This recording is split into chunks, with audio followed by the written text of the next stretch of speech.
Senhor presidente, muito rapidamente, apesar da homenagem ser...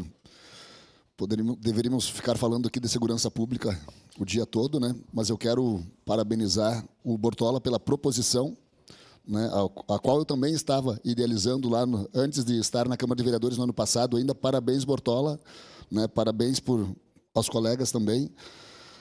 Né? O senhor é um eterno defensor da segurança pública e buscador de recursos para nós mantermos a segurança pública aqui na nossa cidade.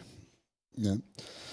Sobre o Galvão, né, também é momento de emoção, eu digo por quê. Dia 30 de dezembro de 2023, eu fui um dos primeiros a chegar no local da ocorrência.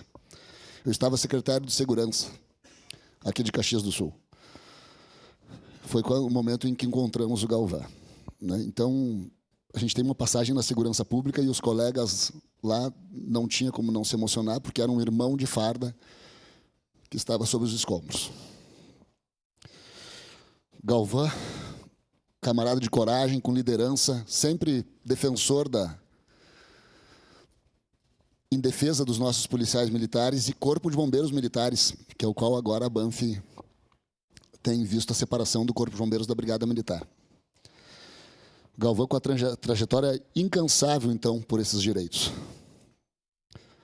Eu não tenho muito o que falar, visto que o Galvão era um irmão, né, estava à frente da Banff estadual, à época, né?